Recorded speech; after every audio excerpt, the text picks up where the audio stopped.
Hi everybody, sorry about the fuck up at the beginning. Let's open as we mean to go on with technical difficulties. Oh my god, I just got a bit distracted as I was fucking interacting with, and I use this term loosely, War Cradle Scenics customer service. Customer service. No, I don't think so. Not customer service. Shit is what I call it. Right. So, but I'll get on to that later. So, hello everybody Look, on the internet. calm down with the vitriol. We're 3 minutes late and you're only just starting. Yeah, Calm we're 3 fuck minutes down. late because I don't have my desk cam set up, so I'm going to have to fiddle and fart about with that while we chat. So, hello everybody.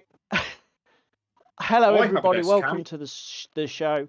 Welcome to our regular Thursday night live stream where we talk about all things hobby and wargaming related. Good to have you here with us.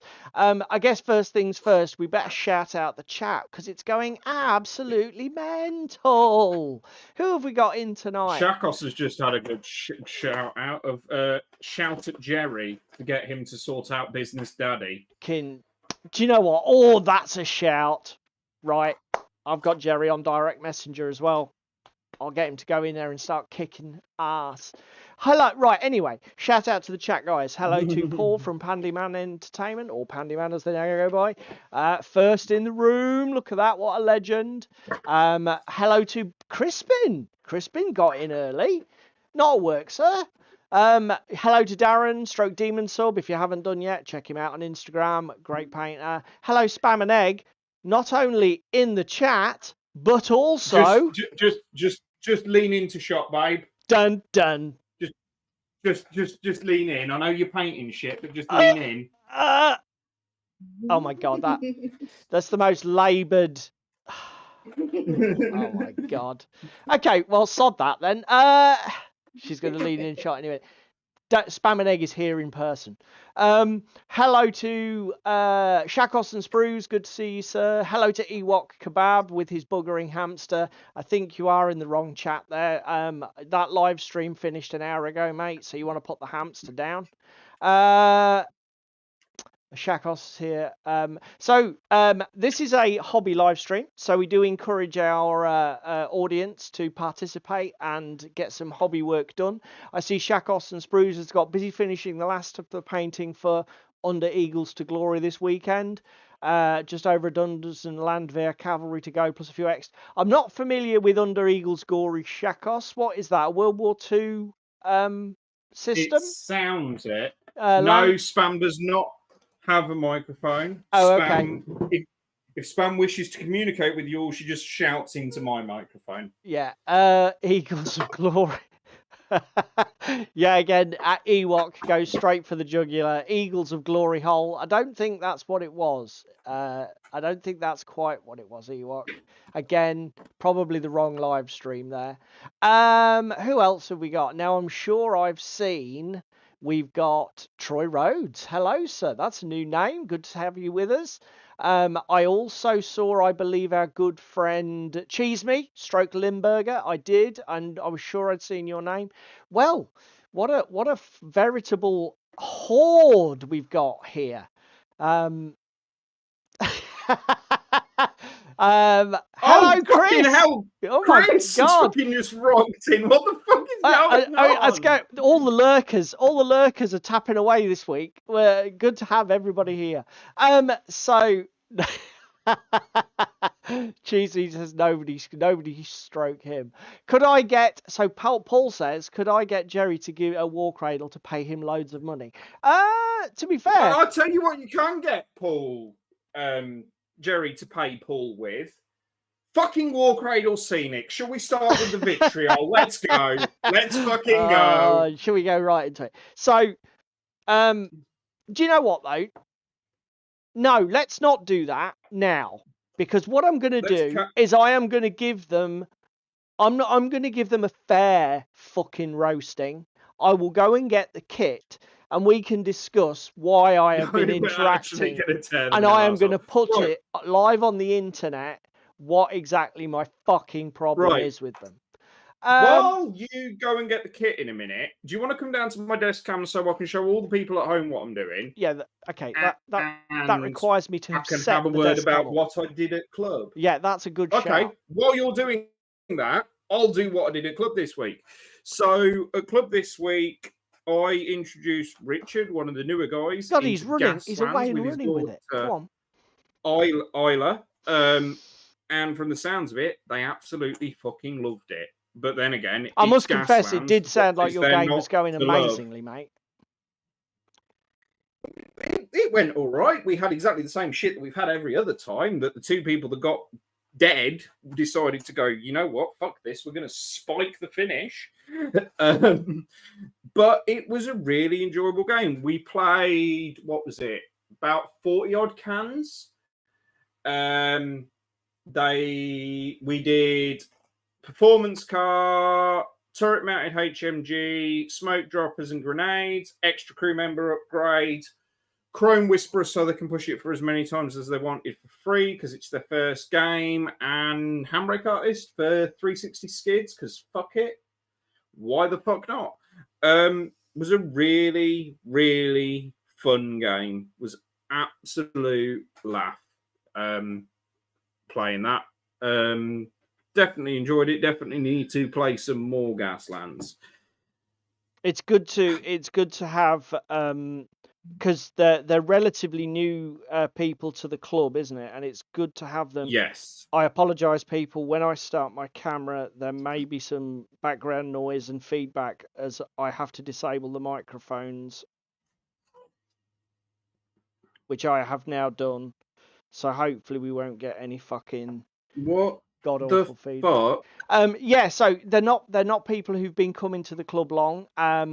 Rich and his boys they're really 40k guys, aren't they? But I tell you what, they are really. I need to go to Modifius' website. They're not shy about trying new stuff, and that's fantastic to see in people who are relatively new. E-wash, let me wash the hamster off first. Right, yeah, so there we go. I think let me just check that I've got both set up. Yeah, I've got both desk cams now, mate. So let's go live over to oh no, actually before we do that. So as David's just dived straight into it, we always have the same little format. So we talk briefly about what we're going to do, what we did at club this week. David obviously did his fantastic Gaslands with some new players. I had another good game of Blood Bowl. I got sort of roped. Everybody who knows me knows that I like Blood Bowl. Don't get me wrong. It's a great classic Games Workshop game. But I got roped into doing a bit of a mini league tournament. Now, league is not my favourite way to play Blood Bowl. I do find it's a little bit winners keep winning, losers keep losing. My snips go?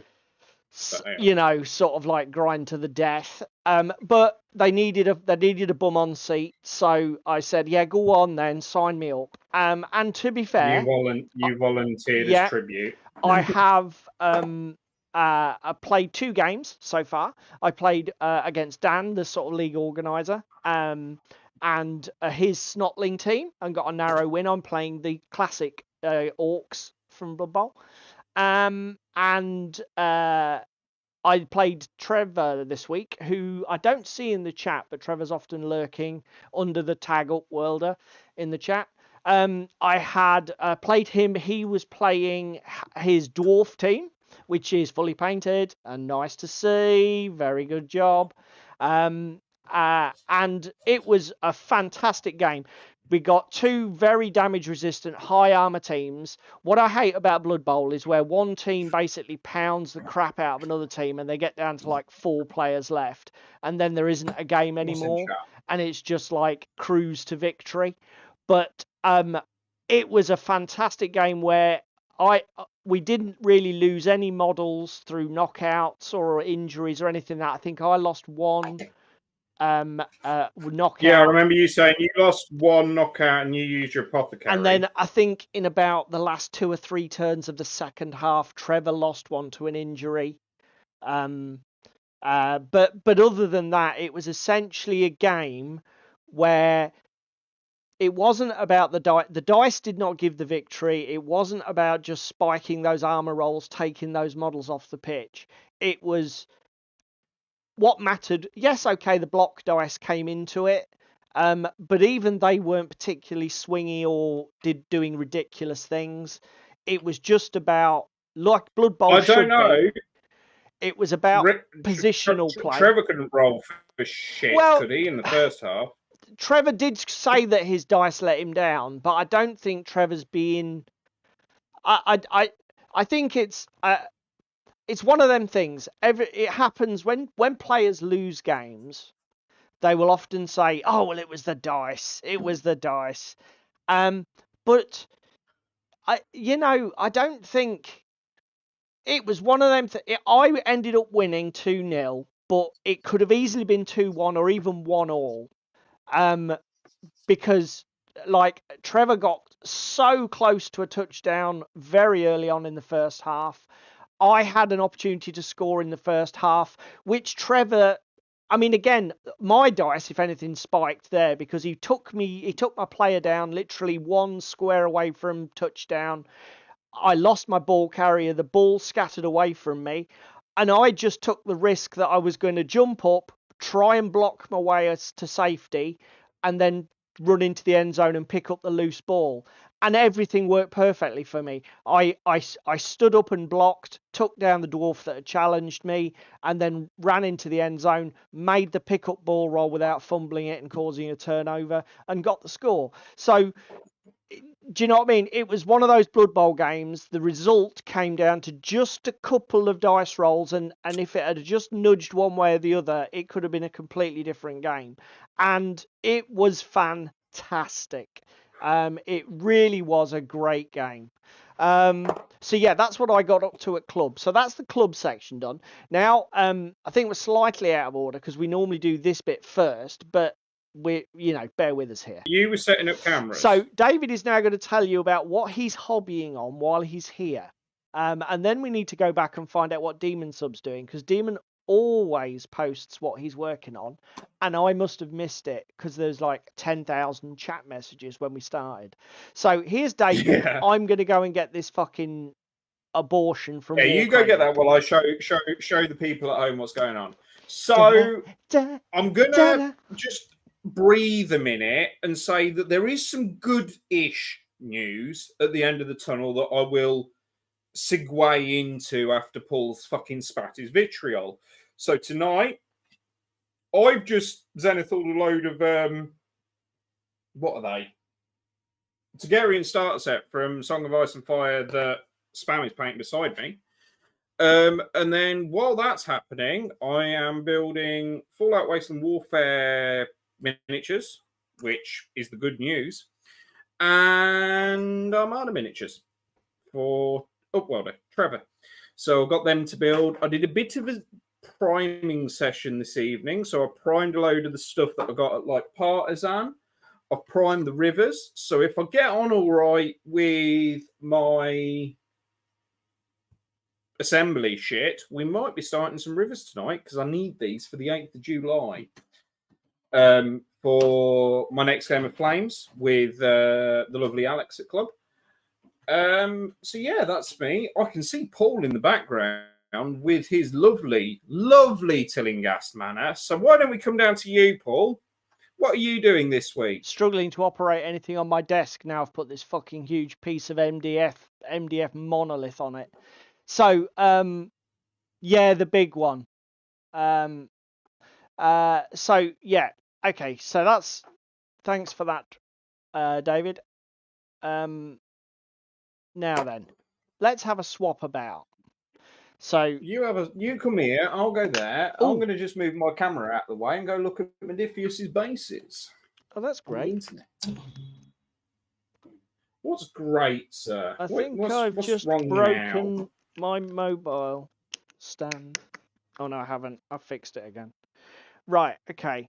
Let's see if we can set up. I apologize. This camera's in my face, but this building is ridiculous. So let's get the lighting again. Let's not blind everybody, Paul. You say ridiculous. I say it's a big building. What do you expect? So At UK Games Expo, if you watched our video and saw our spoils report, I treated myself, because I have been really enjoying Warcradle Scenics pre-coloured Dunsmouth range, I treated myself to the centrepiece model, the Tillinghast Manor. Okay, this is an absolute beast. 90 quid's worth of kit. Okay, it isn't, don't get me wrong, it's not a foreground kit, but then again, it does look pretty. It does look pretty there. It does but look pretty. I'll say it's not a foreground kit, but it's not a foreground priced kit. Warcradle stuff is very reasonably priced. Okay, now I am a fairly tolerant individual, and when something that is not premium priced, this is a pre-coloured kit, so it's excellent. It is marked on their website and on the sort of thing as an advanced kit, so it's not designed for beginners. So I expect it to be quite fiddly to put together. And I will even allow them the fact that the PDF instructions that you have to download from their website are utter dog shit. Okay? As long as the kit is doable and is complete, if I have to scratch my head and work some stuff out, again, it's an advanced kit. I won't be crying you've foul. been in the hobby a number of years. You know Okay. what's going on. So we've ascertained the instructions are a load of old arse, okay? But the problems are not with the instructions, but there are. You're not done on your desk cam, by the way. No, I know mate. that's fine. I'm just trying to get everything ready so that it's lined up. So this is the desk cam shot. Apologise for the lighting. This is not the easiest thing to show off on screen, and this is a bit impromptu. I probably will film a review video after I finish wrestling with their customer services, because I'm motivated to do so. So my problems with this kit started once we got to the second story. So if I remove the roof section, and then we'll look at the second story. Okay, so first thing I'll say is that actually separating the two stories is a fucking nightmare, because if I can show this on camera, the bases, the stories are these base plates here, which you can just see in shot. There are 6, 2 long thin ones and 4 corners. These poxy little skinny struts, which have no studs on, by the way, these are literally held only with glue. There are no You holes are and fucking studs. kidding me. No. These fucking struts are the only thing that keep these panels in place. Look at that.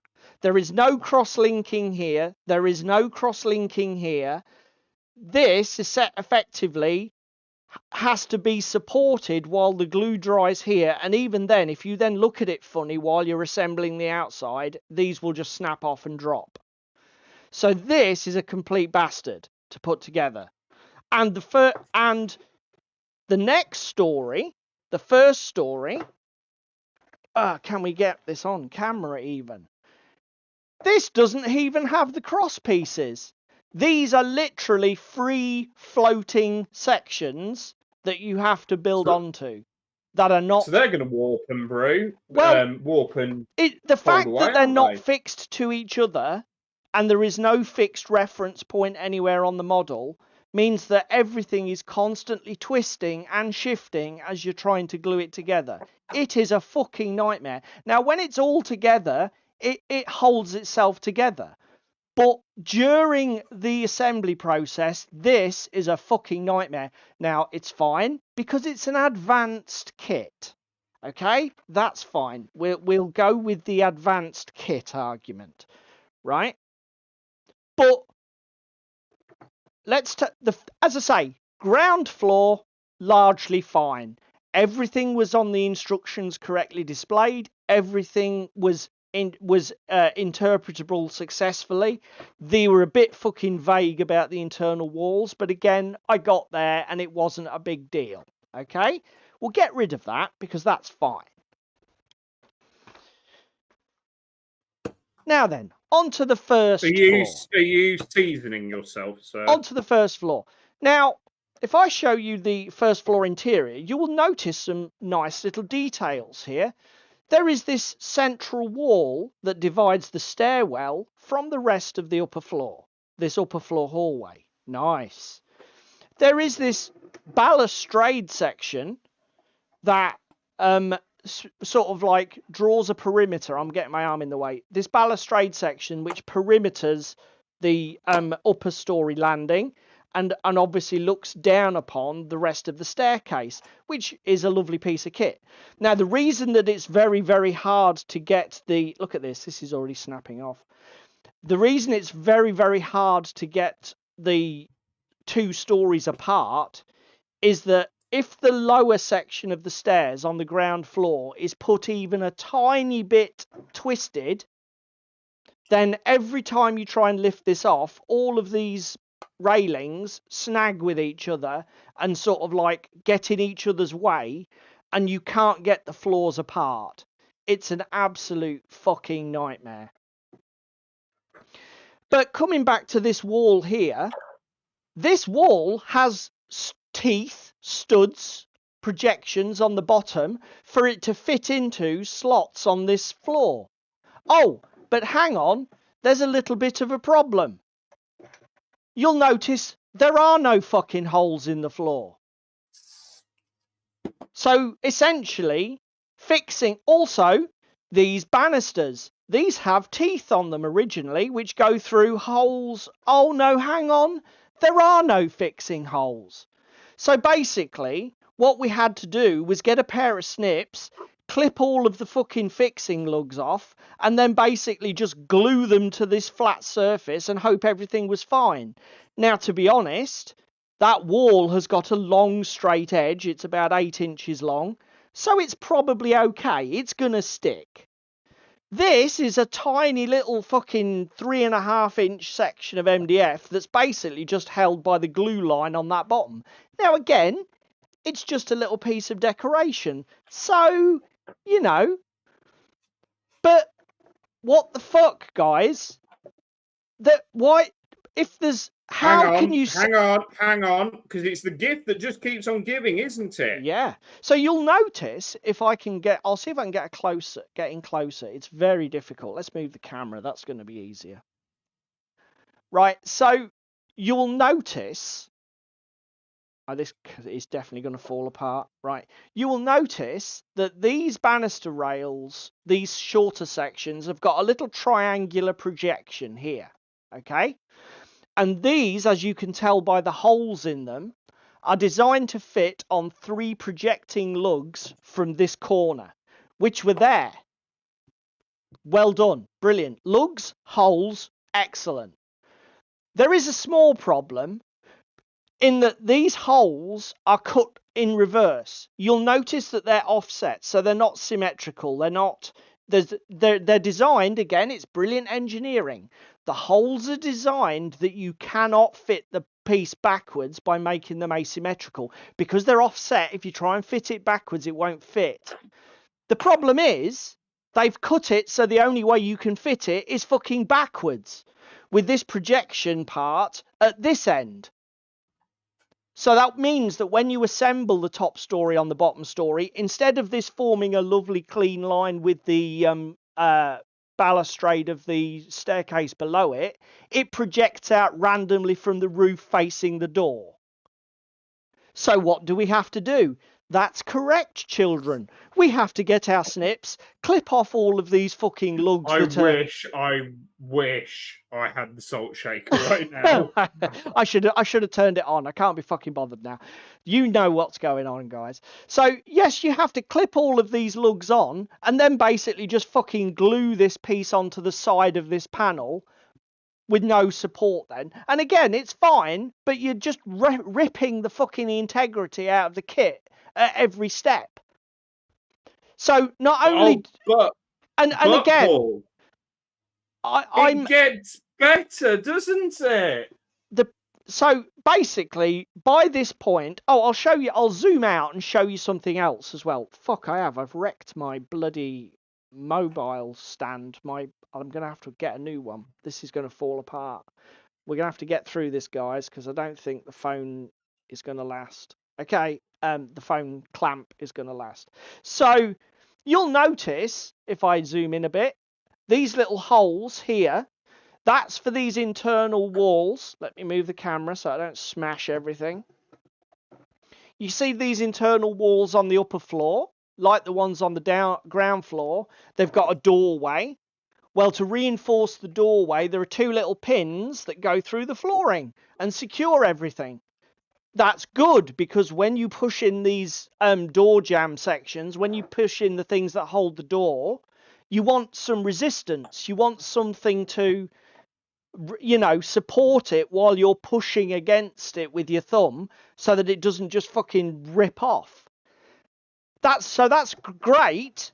Oh, except hang on a minute. We've got 4 internal walls and we've got 1 set of holes, 2 set of holes. Oh look, no set of holes. 4 set of holes. So basically, another laser cutting error. There are no pinholes for that wall or doorway. So guess what, guys? It's out with the clippers and fucking bodge away. So I'd pretty much had enough of this fucking kit by this point and basically got onto the old internet. No, you got better. You've missed the roof. No, because bear with me. I'd actually got a little bit sick of this by now, and I went on and I put in a complaint to War Cradle Scenics about the quality of this kit. And I said that, do you know what I mean? I don't mind a little bit of work, and I understand that it's an advanced kit. But if you fucking make laser cutting errors and make cut pieces so they do not fit, you know, why? You know, why is nobody picking up on this in quality control? It's absolutely shit. And I said in my message, I haven't even started on the roof yet, so I hope there are no problems hiding for me there. Well, let's get down to that, shall we? Because as I was putting the finishing touches to this balustrade section that runs beautifully round the top of the upper story, you'll notice these lovely green detail pieces that fit to the balustrade, adding a little bit of decoration and colour. Absolutely fine. And when you count around the model, there are 8 of these on the model, 3 on each side of the upper story, and then 2 on the porch. Oh, but hang on. There's only 6 on the fucking sprue. So I've got 2 areas where they need to be fitted on the balustrade that I can't fit them because they're not even in the kit. Even the complete kit doesn't have enough parts to build the kit. And then, because it's the gift that just keeps on giving, this kit, when you get to the roof, there are some fantastic little dormer windows. But apparently, somebody forgot to program the laser cutter to cut out the windows. So the windows are actually... I thought they'd boarded them up. Piss off. Because that's what it fucking looks like. Fucking this, ridiculous. On the instructions, is a window with panes cut out of it and central stemming and all of that. But not in the kit.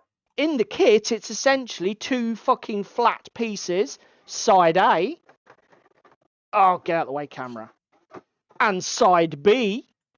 Oh, look. Just solid brown MDF windows. Excellent. And this is your flagship piece of terrain in the Dunsmouth range. Is it? Okay. you should basically be fucking... And again, do you know what? I've been in touch with War Cradle customer service.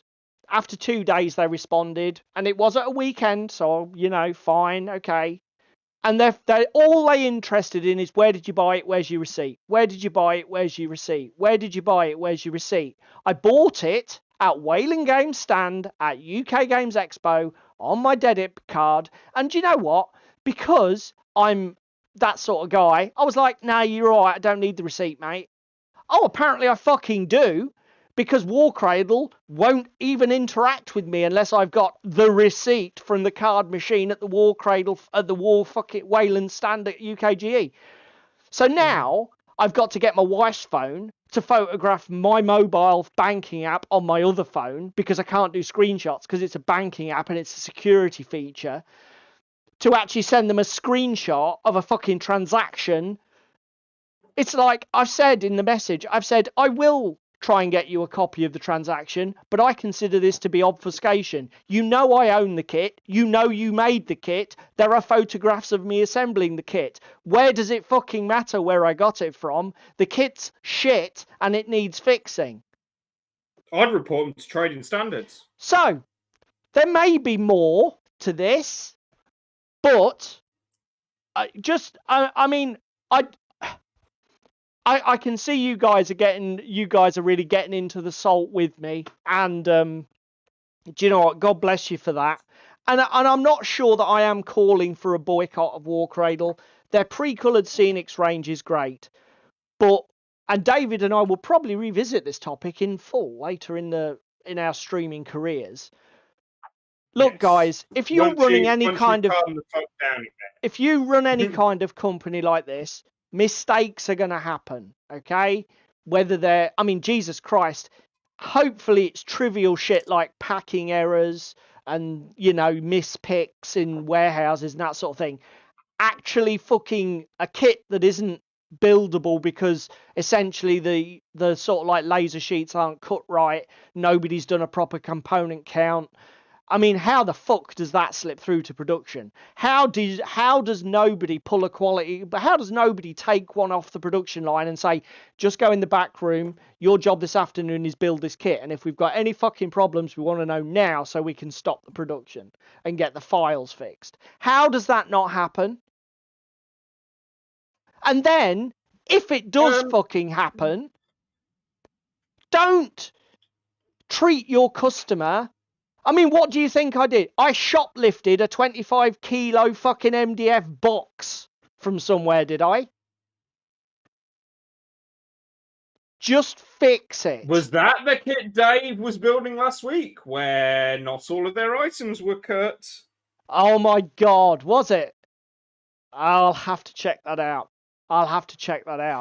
I like War Cradle. Customer service related news.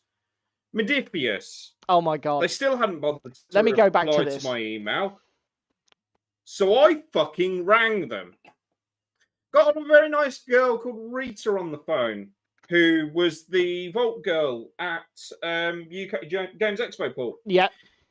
She said to me, I have genuinely no idea why customer service haven't been in touch with you, because they should have been.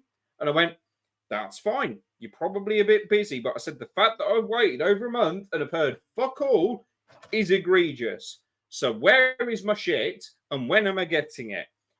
This was last Friday. She goes, you've missed cut off for today, but I'll get it dispatched on Monday or Tuesday next week. It was dispatched on Tuesday. It arrived here last night. So I now have 90% of my order. I'm just waiting on the Raiders call box. So yes, Modifius, some gooder news. Unstable unicorns. I was missing a meeple out of Happy Little Dinosaurs. Emailed them about it straight after the show because I went back to the show and couldn't get it. They said, yeah, no, that's fine. Give us your address. We'll send you out the replacement meeple. I went, okay, that's fine. Sent them my address thinking I'll get a little meeple in a cardboard envelope. Yeah. Turns out, no, unstable unicorns have sent me an entire brand new game from America, from Illinois, Express. Oh no, that's he's demonetized. He's used the word meeple. That's trademark, mate. You can't. We're going to get DCMA now. DCMA. But my biggest gripe this week was fucking FedEx. Monday they tried to deliver it. No fucker was in. Tuesday they tried to deliver it. Guess what? No fucker was in. Wednesday they tried to deliver it and said, guess what? No fucker was in. Today was the last attempt for them to deliver it. So I wrote them a really, really nice message this morning on a piece of paper and stuck it to my fucking door and went, FedEx, put it in the back fucking garden, and your app for arranging a secure place to drop it off doesn't fucking work. Lo and behold, 8:30 this morning when the fucker had delivered it and I was at work, I got a photo of it by my back door, and the FedEx driver even had the brain cells to pick the note that I had stuck off the door and post it through my letterbox. So you actually got some success out of it. I mean, yes. I'll be honest, I don't know what Warcradle can do to fix my problem, because if that kit has been manufactured to that standard everywhere, what are they? How are they going to create me those window pieces? They're going to have to relaser them. I mean, the missing balustrade. Redo the CAD for it, won't it? Yeah, the missing balustrade sections. But again, if I was their customer service, I'd be thank you. We will get the CAD fixed so that all future productions are right. Do you know what I mean? Thank you for photographing the components, for telling us what the issues are. We will get it. All you get is, where's your receipt? Where did you get it? When did you get it? Pandy's got the pitchforks and the torches out by the looks of things. I noticed somebody said, I think it was Shakos, about letting Warzan know, because these guys can actually like influence and maybe get this move. Do you know what? I will, as soon as this is uploaded on YouTube, I will just send Warzan a DM and say, look, just check out between minute X and Y my comments on the Dunsmouth kit, and if there's anybody you think can fucking get an outcome that's, you know, can get things fixed. Because do you know what I most want? I want an extra copy of the green sprue, and I'd like something that I can use as a window. Do you know what I mean? I've bodged and fixed the everything else. I've got the kit to a point where I can play with it, I can use it. But do you know what I would love? I would love if they fixed the fucking issues so that some random Joe who buys the next kit for 90 quid on some mail order site does not have the experience I had. That's all I want. Cheese Me's just hit the nail on the head here. Yeah, I know. It's shit that you've got to use contacts to get things fixed. And again, to be fair, I don't like, I think her name's Lisa, the woman who I've been interacting with. I just don't like the attitude. I don't like the tone of the responses. You know, the tone of the responses is just, can we have your receipt? And yes, there is all the usual, oh, we're sorry you have a problem with the kit. But she doesn't then mention any of the things I've talked about. So it's like, it's obviously just platitudes. You know, she's not saying, thank you for identifying those production issues. We'll pass it on to the design team, get the CAD files readjusted. Do you know what I mean? That language shows that you've read what I've said, you know how to fix it, and you've enabled that process. Just saying, we're sorry you've got a problem with your... Shackles and sprays. Warzan only accepts receipts in exchange for a conversation. Fucking no! But do you know what? When the only response is, do you have your receipt? Where did you get it? When did you get it? It's like, fuck you. Fuck you. Do you know what I mean? Mantic, fuck you. You're a fuck!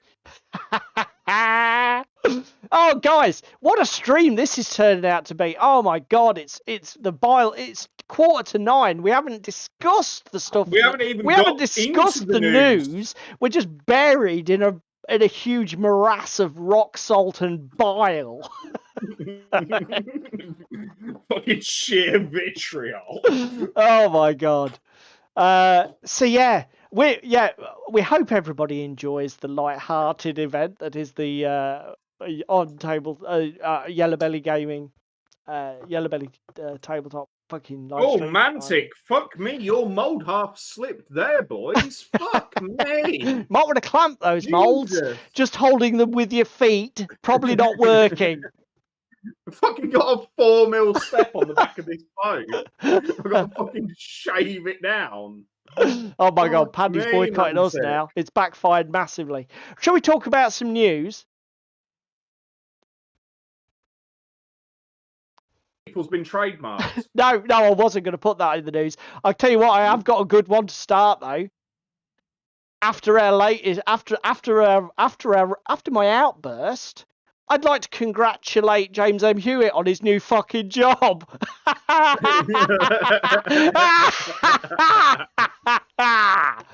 that sucks to be you, James. Fucking hell. Still, okay, let's stop, because this is actually quite a cool thing. I mean, obviously, James M. Hewitt and Sophie Williams, Needy Cat Games, I think they are when they're working together. Game designers with huge pedigrees in the industry. They've both recently taken jobs with Warcradle. I hope it doesn't turn to be a disillusioning shitfest. Because genuinely, I mean, James's most recent project was for Modifius, doing their what's the new one called, mate? Fallout Factions.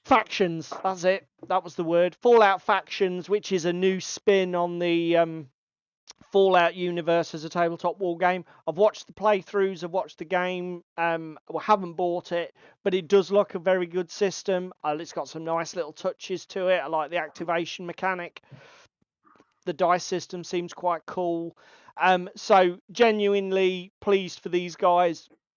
They hopefully they can find Warcradle a great environment to do their thing, create some great gaming products that we can enjoy, because as I say, they've both got pedigrees, and hopefully it'll be good for them. Their first job is a cat, apparently, according to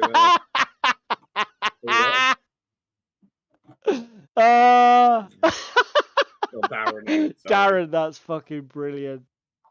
Yeah, basically, so Wayland Games, I believe, is the sort of like top company, and they sort of like, they own OTT, they own Warcradle, the scenic side and the game side. I've got to fit. They are all basically the same. The retailer, the media company, and the games design and terrain company. They are all one business entity. And again, we like their games. Wild West Exodus, fantastic gaming property. Mythos, awesome gaming property. And we've had positive things to say about their products in the past. Hopefully, this is a blip, and just a blip. But yeah, so that's the first piece of news that I thought I'd share with everybody. My God, this is going to be the boycotts episode. That's fucking excellent. So this was an interesting video. Jordan Sorcery.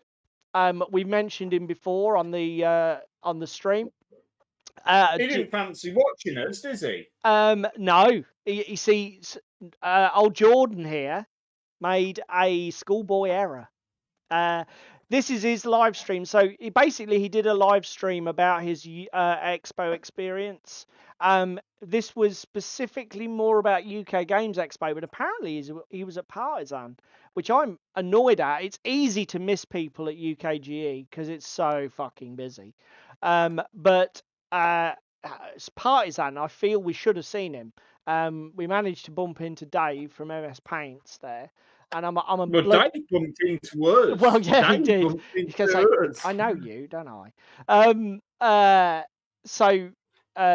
Yeah, because I do like the guy's cut of his jib. I love his videos, particularly about his old Warhammer videos. He's done videos on a lot of. He does sort of like They're almost like historical informationals on very early Games Workshop products and early Games Workshop development. If you're of an age like me, there's a massive nostalgia factor in it. And if you're somebody who's just interested in Games Workshop and their history, there's a lot of value in it. But he does make great videos. This video, I'm recommending it because he made the error of not watching our live stream, because if he'd have watched our live stream, he would have not made half of the mistakes that he berates himself for in his own video. You see, we had the info, Jordan. You just needed to tune in for the tips. So yeah, really good. But again, great video, entertaining to watch. It's in a similar vein to our stream that we did a couple of weeks before UK Games Expo, which is like, you know, hot tips like make a brief plan of what you want to see and what you don't want to see, because UK Games Expo is huge, and if you just wander around aimlessly, you will do that for 3 days and still miss half of it. So you need a certain degree of organisation. Pandy's boycotting. Have we just lost a subscriber? Oh, oh dear, we're boycotting. Oh, fuck! Don't be like that, Pandy. There's no need for it. Oh dear. Fucking hell. So yeah, good, like great video. Boycotts. You guys are completely out of fucking control. I don't know why we bother. This is an awesome video. And again, do you know what? This has been the week where there have been videos that could provoke whole topics for discussion here on our live stream, and this could be one of them. Basically, this is Uncle Atom from Tabletop Minions. Again, massive YouTuber. I'm sure you guys all know who he is in the chat and on the internet, who are watching us later. This video, basically, to summarize the video, Uncle Atom used to be the guy that said, oh, Games Workshop, they should revisit Mordheim and they should update it to Age of Sigmar and blah, blah, blah. And now he basically says, hold the front page. I was completely wrong. The last thing Mordheim needs is Games Workshop. Mordheim is doing absolutely fine on its own. So just stop. And it's a great video because it makes some great points about the way that fan bases can keep games alive long after they've had finished official support, and how often the culture that builds around these games. I mean, he says he still sees Mordheim being played at events, cons, gaming clubs 20 plus years after the last official product was released. The game is loved. There are loads of libraries online of curated collections of all of the rules that were ever made. There's a huge repertoire of fan-created products, whether that's scenarios, faction lists. And, you know, he basically just says, just before you say, oh, wouldn't it be great if they brought back X? Stop. Get your Google foo on and find out whether it actually ever went away. Because in the modern era of 3D printing and fucking third-party manufacturers of models and terrain, you can resurrect fucking anything, and you don't need the original company to come back and help. You can just do it fine on your own. So this one gets a hearty recommendation from me.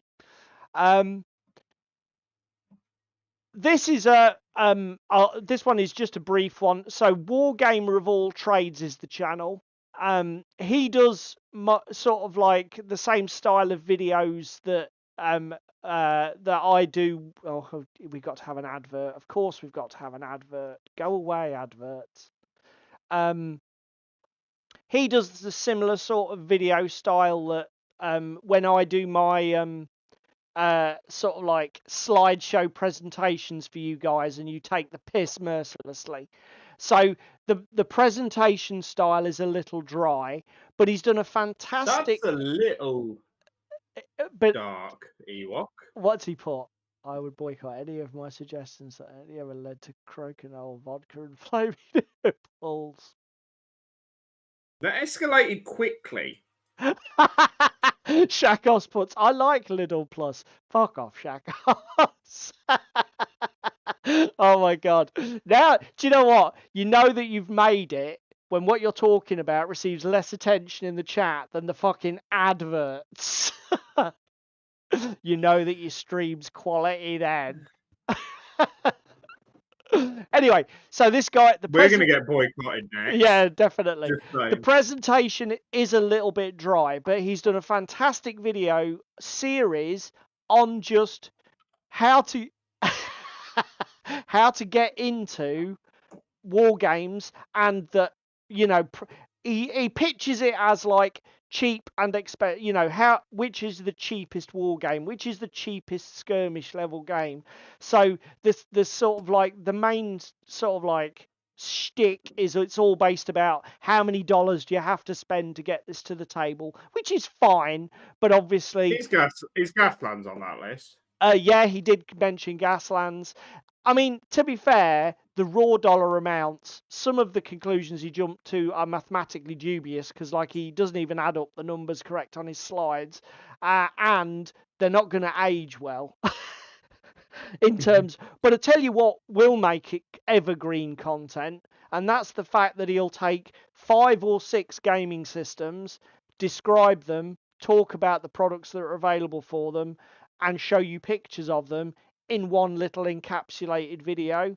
And this sort of stuff, I think, is manna for us in the hobby, because if we can get normies to click on this sort of stuff, or even GW hardcores who are trapped in their their GW goldfish bowl, this is how they're going to find tendrils to reach out and explore other things. So speaking of exploring other things, again, I didn't mention it earlier. The freakish green pig that's decorated with eyes is probably the most disturbing mascot I've seen since ours on the internet. But barring that questionable choice, Wargamer of all trades done some great videos on his channel, so check them out. Certainly the series on different games is well worth a look. Modifius, why do the arms not fit the holes? Are you sure you've got the right arms in the right holes?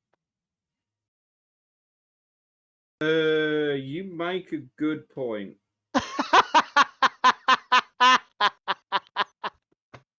Well, there's no instructions on how to build them, so I'm having to go off the internet pictures and guesstimate. No instructions, Modifius. Who do you think you are? War Cradle? That seat's already taken. Are you done with the news? No, I've got one more. But it does relate a little bit to the main topic. So, right, so before we segue into the main topic, because it's time, I forgot to mention it when we said about what we were doing in what we did this week. I had a migraine at the weekend because I decided to play Voidfall. Okay. Yeah, that's a thing. It's crunchy.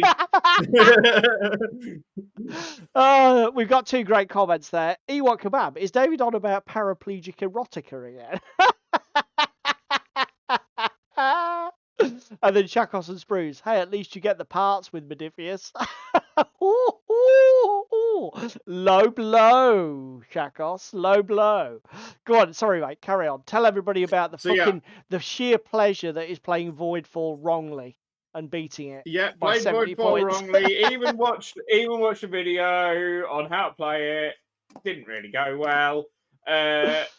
Completely missed out one of the steps for the entire round. So I was like, this is a piece of piss. Why is everyone bitching about it? Yeah, I missed out a load of steps. That would be why, boys and girls. Yeah, well, we did say that this game was difficult, mate. And the problem with solo players, you haven't got somebody leaning over your shoulder going, actually, I think you'll find you need to do that differently. Yeah, exactly. But you did your solo play, didn't you? I enjoyed it. I will be doing it again at some point But when I've cleared a space on my kitchen table because playing the tutorial mode took up a 1.4 by 0.6 meter desk and a 3D printer and the spare seat behind me and the floor. So we'll gloss over that. you didn't actually put it away on the day you played it, did you? Because the cleanup, No. the teardown was so long. That was a day of work in and of itself. Yeah, it took me 45 minutes, an hour to put it away. Oh dear. So yeah, That's when you know your game's crunchy, boys and girls. Voidfall, the board game to end all board gaming aspirations. Look, I've completed it, mate. I was going to say, if you've got a whole week off work, Demon Sub, then that probably is the game for you. You might get 1 or 2 in.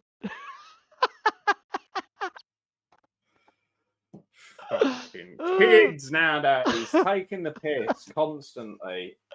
Oh dear. Some would say, mate, self-inflicted wound. It's not a self-inflicted wound. Yeah, it is. Right. No, it's not. So let's segue from the news Segway. over to the topic, shall we?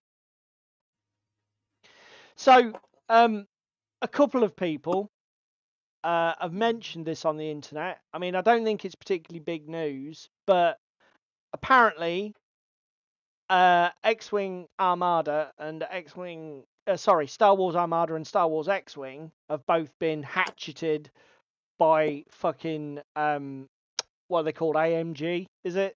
The company that's now got responsibility for them from Is it FFG? Atomic Mass Games, AMG, yeah. So this is not a surprise to anybody. So quite why the fuck everybody and his donkey has made a video about it on YouTube this week, I don't know. But yeah, nothing's been released for them for I think literally fucking years. And although AMG sort of did a 3.5 revision patch or a 2.5 edition patch for X-Wing to change the way that the game fleet building rules work. I don't think it was very popular, and most people still play fucking first edition from what I can tell. I don't think many people moved on to second edition. Yep, Shakos called it. Legion's next on the block.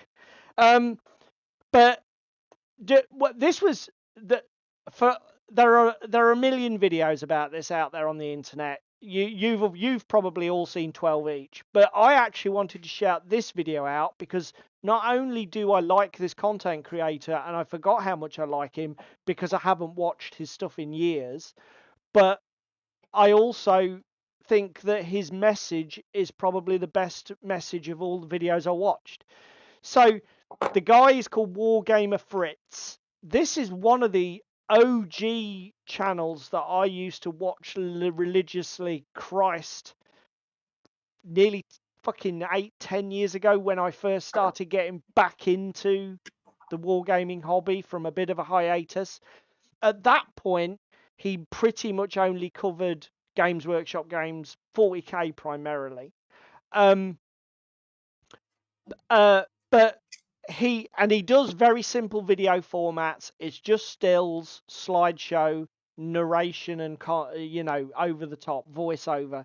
So this is not Dave from MS Paint's level of fucking cinematography we're talking. But his spin on the X-Wing thing was, yeah, okay, let's all cry about it. They're now no longer doing X-Wing and Armada. I think Armada, from what I can gather from him, I think he prefers the Armada game. I'm an X-Wing guy. I did try Armada, but I thought I've already got X-Wing. Why do I need Armada? It doesn't seem to have anything new for me.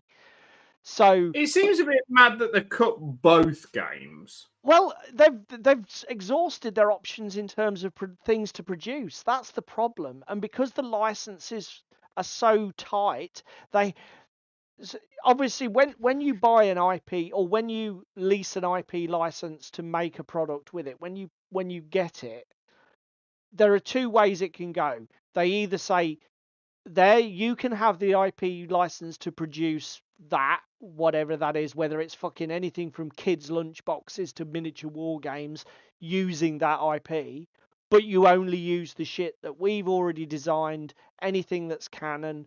We need to vet and veto everything. Or they give you, or you get the IP and they say, if you want to create your own shit, as long as we rubber stamp it, you do you, buddy. And I think, to be honest, the problem that AMG had is the Star Wars one is fairly restrictive. You don't have free license to create your own shit. You don't have free license to just wander through the universe doing whatever you want. You've got to stick to the recognized things that they have already ensconced in the movies, in some of the novels, I think. So that it was quite restrictive. And obviously at some point you've made everything. And then all you're doing is you're tinkering at the edges. And when you've made everything and everybody's bought everything, your sales die and there's no need for the game to go on. You know, there's no way for it commercially to keep going. It doesn't have the momentum.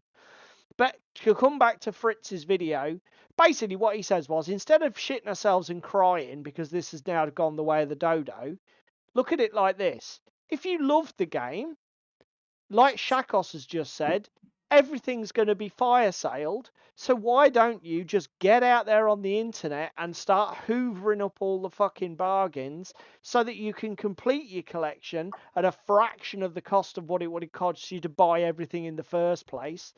And then just enjoy the game for decades without anybody having to give you permission to just fucking enjoy the game for decades.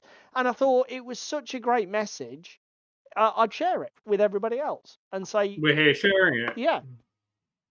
And in fact, it's such a strong message that it sort of feeds into our main topic tonight, doesn't it, mate? Definitely. So, for the main topic. Now, I first of all want to say to Cheese Me, Cheese Me made a comment, because obviously I usually post a link to our stream in the On Tabletop Discord server. By the way, if you are watching this later on YouTube, or if you are on the chat over here, and you are not a member of the On Tabletop community, can I please recommend that you can go over to ontabletop.com, start perusing the video content, and seriously consider becoming what's now called a Cult of Games member. I'm going to hard counter you here with, why put money in Big Daddy's pocket? Oh my God! Oh, that's it! Boycott Cult of Games! Literally, it's about £39 for a year. You get access to the Discord server, you get access to locked video content, you get access to the Sunday Weekender, the Sunday show.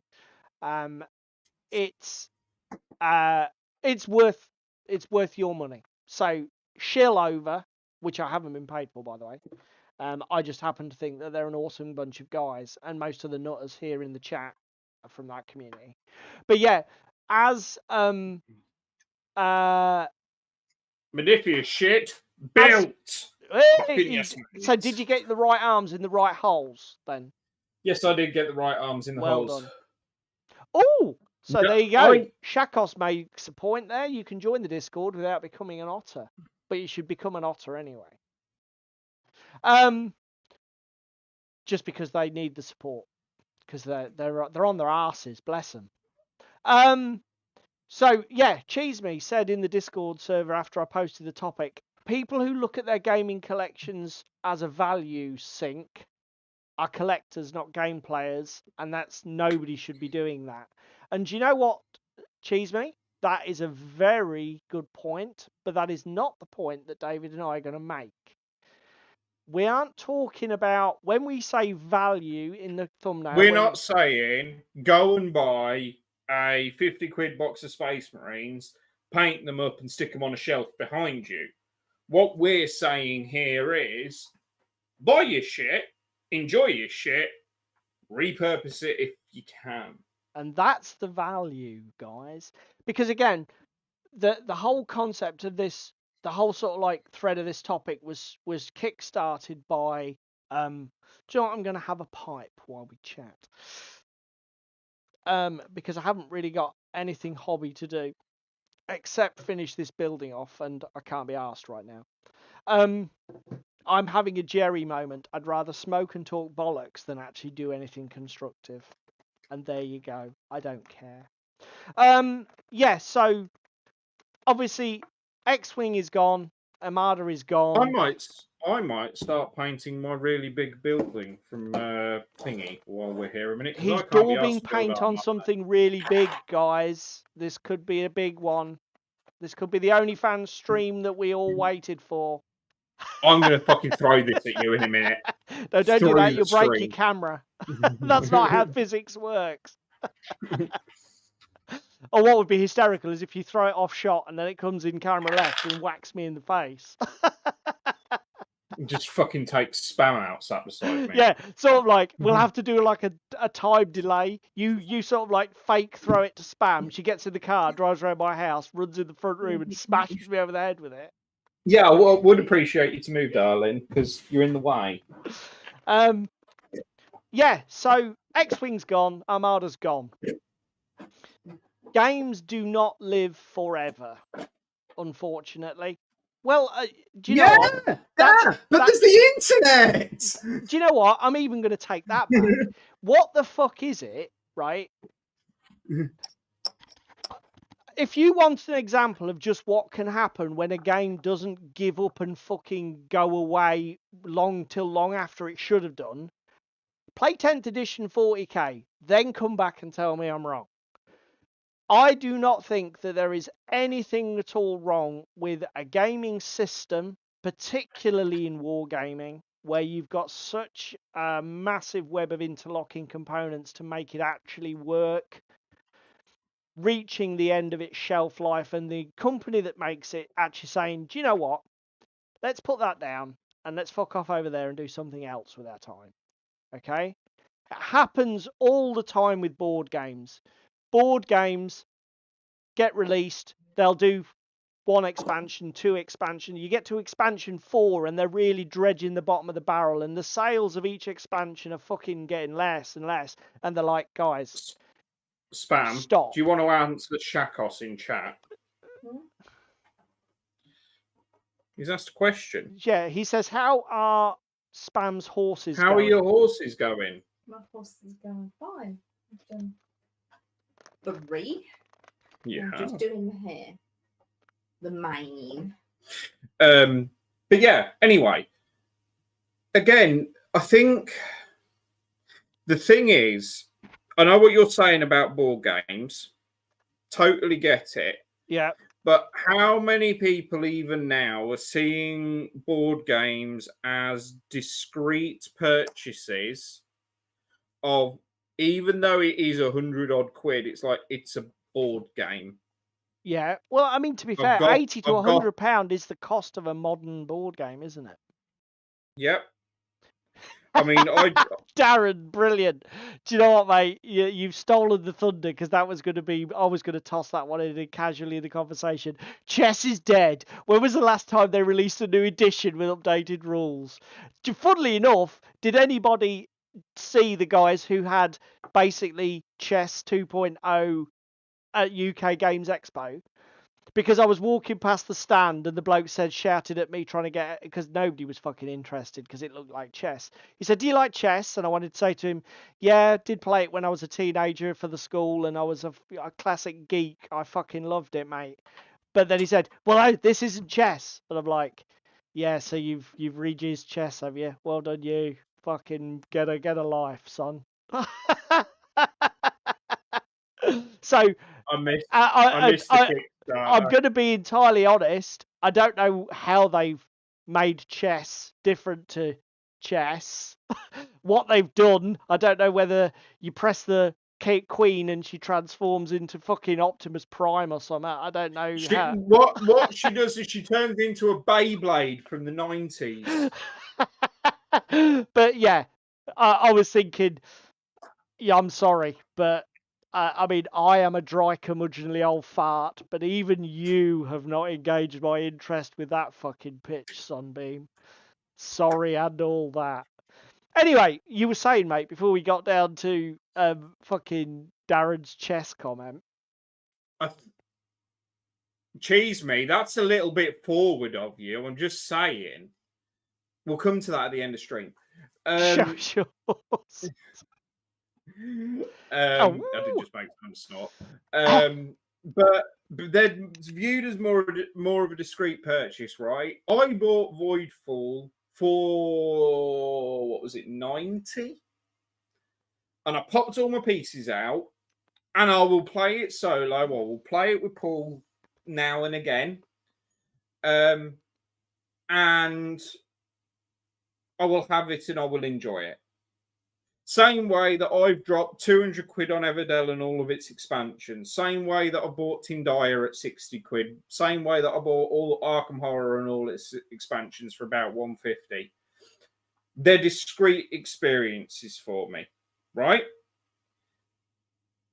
I have, in boxes down here, some unassembled 40k shit. And I am not interested in playing 40k with it. There is over 400 quid's worth of stuff sat down here that I have collected over the years from different retailers for cheaper than that, or even Facebook Marketplace when certain people have been selling it off cheap. I am not interested in popping that out and building some stuff of it. Again, gone out and bought fucking Fallout Wasteland Warfare instead. Because it's something that excites me. It's something that wets my whistle. Now, there was a game that we picked up at UK Games Expo, wasn't there, Paul? What, Mutant Year And Zero? we picked it up going, well, if the rules are shit, the minis are good. Exactly. For the price it was, we were like, that is a good shit. That is a good shout. £4 a mini. Fucking don't mind if I do. Because they're so unique and characterful, like the post-apocalyptic fucking mutant animals with shotguns and crossbows. Fucking beautiful, characterful minis. Fucking robots and guys with weird mutant heads and stuff. Absolutely amazing. Yes, we played the demo game. Yes, we actually enjoyed it. But I think even if we hadn't enjoyed it, we may well have still bought it. Yeah. Just for shits and giggles. Because to be fair... And again... Go on. We're coming to this age now of... And I know we've hated the term and we've shat on it before. Miniature agnostic. These fucking games... It's fine, except it's a meaningless term. And it's not what people mean.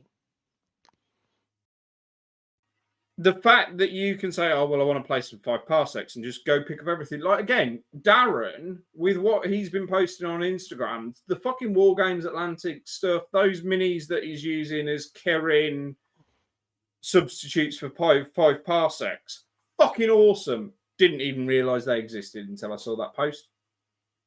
Do you know what I mean? Yeah. It's one of those things that we spend a lot of time in this hobby buying shit, painting shit, playing shit. And if you've bought into X-Wing or Armada, yes, you sit there and feel a bit bad because it's been killed. They've taken it outside and they've shot it and said, we're not releasing anything else. Yeah, okay, if you're of the cult of I only want new and I want everything new, it's a bit shit and it leaves a bit of a bad taste in your mouth. Again, roll the clock back. Guild Ball, anybody? Well, we're murdering that sacred cow, but we're going to bring it back for 3D printing because actually we were wrong to kill it. I'm not saying that Armada will have the same. Armada and X-Wing will come back. There might not be a resurgence. Depends on if we get another movie or not. I would hazard a guess longer term. Unfortunately, because of the license and the IP. I'll be honest. I don't think there is. This is a really difficult sentence to construct, but I will do it. There is zero chance that there is zero chance of them ever releasing another Star Wars space combat game. Somebody will do it at some point. Yeah. The market's been stretched and tested almost to exhaustion at the moment. But like David said, the Star Wars franchise is also in the fucking bin due to Disney mismanagement and the fact that all the fucking current movies blow goats. But give it a decade.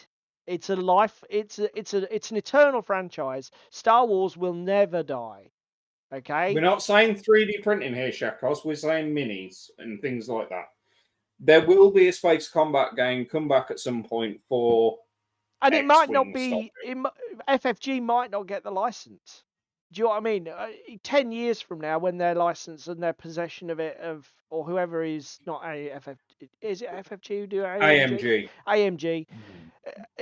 When that expires, that the license may be dead and gone, but somebody else will come in and scoop it up. It could be a completely different game. Mantic. It could be fucking Mantic for all you know. 10 years from now. Mantic have just picked up Halo. Do you know what I mean? If you'd have said 10 years ago, because we have had a Halo miniatures game before that's died a death. Yeah. And we've now got Flashpoint coming. Yeah, I mean, these IPs are eternal. They're constantly coming round and being revisited. But like David said, with his point about his 40k models and with the brilliant example of Mutant Year Zero, the thing is with this topic that we're talking about tonight, David and I are so attuned to it. We are now buying products with this concept in mind, and the concept is that of like David described it perfectly. What am I buying? I've got 40 quid. I'm getting a cardboard box, and in that box are 8 miniatures, and a rule book and a load of cardboard tokens and whatever. But if the game's shit, what have I got left? Well, I've got 8 fantastic miniatures. I've got a load of tokens that they might even be able to repurpose for something else. I've got a bit of generic looking cardboard terrain, which, do you know what, I could use to play games with my fucking nephew, grandkids, son, whatever, and not worry about them fucking spilling Coke on it or leaning on it and squashing it. Or throwing that across the room and killing a small child in the process. No, you do that after they've broken the arm off your Mutant Year Zero mini. But and again, I own a massive X-Wing collection. I own upwards of 30 ships. I own 2 of the large ones, the Corvette and the Imperium one that has the TIE fighters attached that I can never remember the name of. But again, there's nothing stopping you. Okay, even if I never find, because this is the other issue, right? People always say this, don't they, mate? When a game dies, oh yeah, that's all very well, but I'll never convince anybody new to play it. Okay, my pushback is twofold. Number one, if you are in a circle of friends who enjoy wargaming, I'm just leaning out a shot a second. And those people are absolutely fucking resistant to doing anything that they don't want to do for themselves, and they will not even give you a few hours of their time to play something, do you know what, that you would just like to enjoy? Friends? Really? Very loose term, that, isn't it?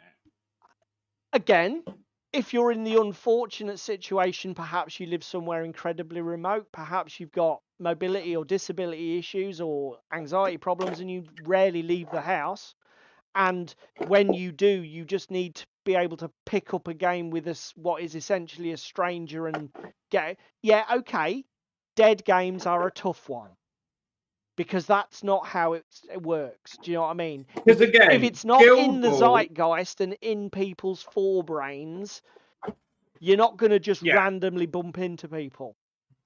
well, what I'm going to roll in here with is your X-Wing shit. You could pick that up and start building an Billion Suns list with it. Yeah. Start playing Billion Suns with When we talked about your Billion X-Wing and Suns, Armada minis. we talked about it, mate, didn't we? I mean, the scales are a little bit weird, but I actually said Yeah. to David when we were talking about Billion Suns, because David really likes the system and I hadn't got anything for it. I've now got some ships, but I was like, well, do you think my Star Wars stuff would work? Do you know what I mean? David and I were already like, oh, can we explore the value of what I've got? Little mini ships here. Can I use them for something else? You know, it's easy to do.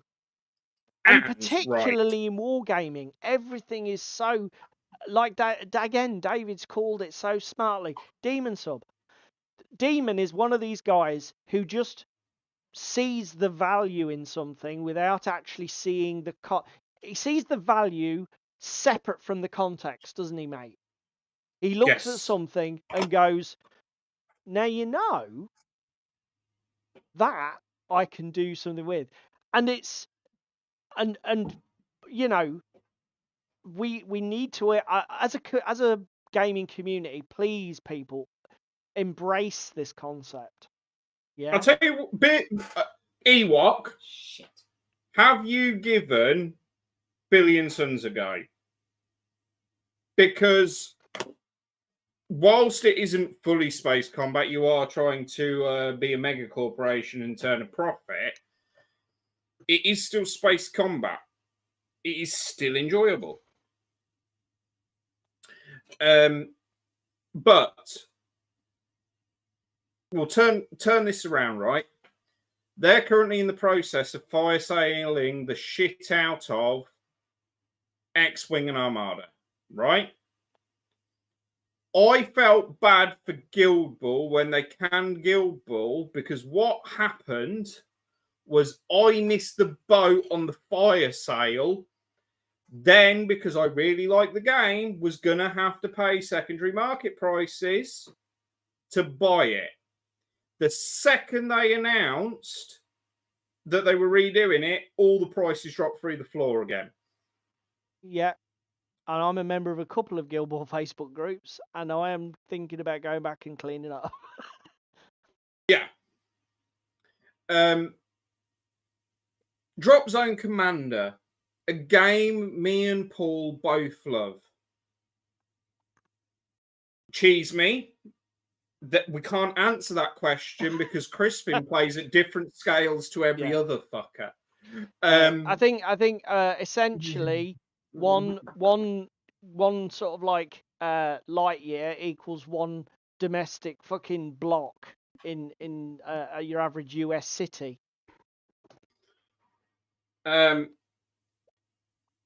But Drop Zone, it got killed. Tail end of first edition. Me and Paul played a few games. I think at this point I had a UCM starter and I think I had a PHR starter.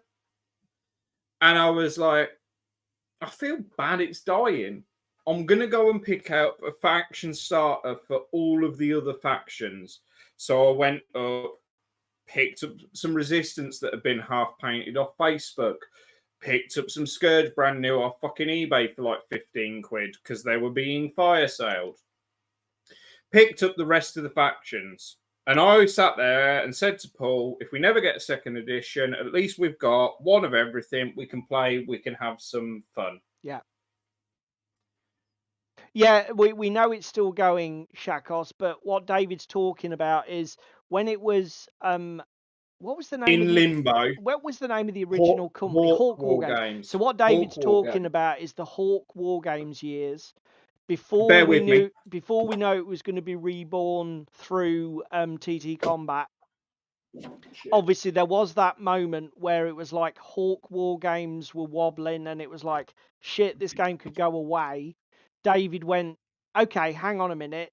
this could be a pivotal moment. I am going to scoop up an army for every The faction. old V1 rulebook with fucking lookup tables and everything. Yeah, Those were the days.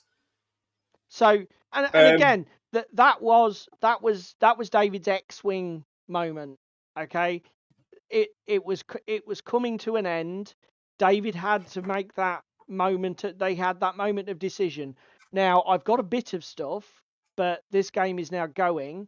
What do I do? Do I do what everybody else is doing and dump my shit on the secondary market to try and get some value? Or do I say, do you know what, actually, regardless of the fact this game might not go on anymore, I enjoy it, so fuck it, I'm going to clean up and get some of everything. At the point we hoovered that up, I'd become disillusioned with 40k. I hadn't got anything else sci-fi. I've never heard of it, Toros, but mental note has been made, sir. I jumped on it going, well, this is my new 40k. The scale's nice and small. I can paint stuff nice and easily. I really enjoy it. I really like it. And I went and hoovered up. I then felt absolutely fucking terrible when TT said, yeah, we're rebooting it. And by the way, for the same price as what the original starter set is, you get double what you had fucking previously. You what? You fucking what? You Redland kids. But I don't feel bad about it. I've got one of every faction, and I can just slowly chip away at it, build it up, and have 5 playable factions for it. Yeah, because what I'm probably going to end up doing is build 2 main factions out to 1,500 points for a big game. And then everything else, I'm probably going to build to like 750 and then do alloys of convenience and bring 2 750-point detachments to a 1,500-point game. Yeah. And again, like David said, there can be sometimes you can make a miscalculation and you think a game's dead, but then it's not dead and it comes back from death. We talked about Guild Ball a minute ago. It was Blood Bowl, anybody? Blood Bowl is dead. Oh no. Games Workshop have got their hand in the till again. And Blood Bowl's back, baby. We'll come to Blood Bowl actually now, because now's a good time to say it. So after the hiatus period, it obviously got bought back. Fine. We've then since then had another edition. Animosity on Orc Blood Bowl teams, anybody for throwing? Because let's rewind again. Yeah. This is brilliant, David. Well done. GW have had their hand in the till and gone, right, well, we can make some money out of Blood Bowl again. Should we start doing all new teams and factions and do a new second edition? Because actually it's taken off quite well since we rebooted it. Yeah, that sounds like a fucking stellar idea. Well, how are we going to make it different? Let's remove agility from passing and give everybody a passing value. And then it means that the agile players don't necessarily have a good throwing game, and the non-agile players actually have a decent throwing game. It'll spice the game up. Yeah, that's fine. We've got 2 Orc teams. How are we going to make them different? Animosity? Yeah, fine. Yeah, let's do Animosity. Yeah, that seems like a good idea. Oh, but it does mean that the classic Orc team now really can't play a throwing game. Well, do you know, casualties of war, what the fuck? Because again, this comes back to what I said. Bathwater and babies. Bathwater and babies. This is what I said at the beginning, right? This whole concept of don't kill my game, don't let my game die. And I picked the low-hanging fruit that is 10th edition 40k as, really? Don't let this die in 5th? I probably should have. I would have thought that would have been a smarter move. But still, like David said, one of the consequences of these games pushing on way past their logical fucking sell-by date is that with an active game system that is somebody's bread and butter revenue stream that they have got to pay their fucking mortgage on, is that they've got to keep new shit coming. There has to be new stuff for you to keep dipping into your pocket for. and there reaches the point where they are literally stretching the boundaries of design beyond the point where it's either practical or sensible to continue, and you end up with fucking stupid rule decisions, teams that are overpowered, teams that are fucking underpowered and unplayable. There sometimes when you reach the edge of the fucking cliff and you look down and see the savannah below you, taking that extra step into the void isn't actually the right one.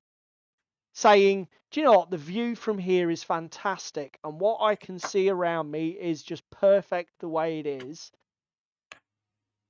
Yeah. At that point, take a photo and then fuck off and find somewhere else pretty to look. If that everybody gets that analogy. But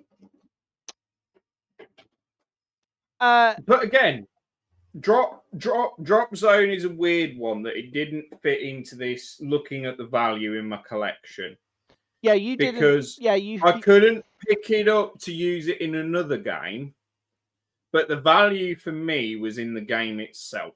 Yeah. The fact that people enjoyed it, the fact that me and you enjoyed it, the fact that it was a different scale, the fact that it played really nicely, it was snappy. Even in first edition with lookup tables, it was still a good It was a good game. Right from the first time we played it, I enjoyed it. Darren, you say about Age of Fantasy Quest by OPR. There are some people who have done live play videos of the beta on YouTube. So if you want to see how it works, mate, go and check it out. It looks fine. I just... It's serviceable. Yeah, it didn't really particularly grab me. Where I think where OPR excel is where they give you an opportunity to play with model collections from games that are frankly terrible and just give you a light, easy framework rule set to just get some enjoyment out of that product. Thinking of you, 40k. Yeah. Like, I would never play Age of Fantasy Quest. I mean, admittedly, it is solo, which I'll give you that. But if I was to play it like in a multiplayer way, I'd play more time or whatever. And if I was playing it solo, well, why would I not do 5 leagues or something like that? Or Rangers of Shadow Deep? Maybe. Yeah, true.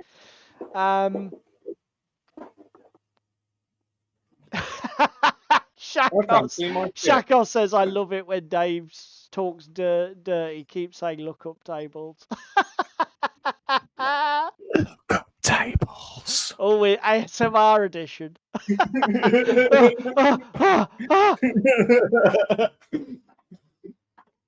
Oh, dear. And yet we hated on War on Terror for look up tables. Yeah, mate, that's on you. That's on you. I am fucking over lookup tables so hard. I am like, I'm gonna switch to live chat. Did you just say hard? Yeah. And lookup tables in the same sentences where we're talking about David's ASMR? Where the fuck is my German grey? Rollmaster Toros, mate. Now you are fucking. We are plumbing the fucking roleplay depths. Middle Earth. My only encounter with that format of game was the Middle Earth one by Iron Crown, with the preposterous critical hits and weapon tables. But it was a good game. It was a very good game. Right. Question for the boys and girls at home, seeing as we come to a little bit of a lull a second. Yes. Prime these tonight. So they're black with a bit of a white Zenithal. overspray. Yeah. What colour from a riverbanks? What colour from a water? Go. Oh, he asked me the other night, so I'm going to set out, guys. So David wants to paint the water on his rivers. Go. Let's have the suggestions in the chat. How would we paint water in rivers?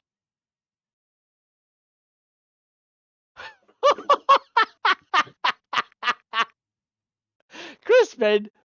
Did I just wander into a different? No, I think we just saw. I'm just going to leave this here for Toros.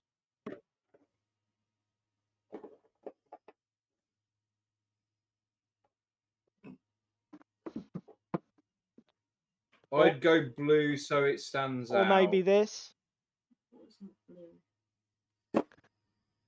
What was that spam? Speak up. Water's not actually blue.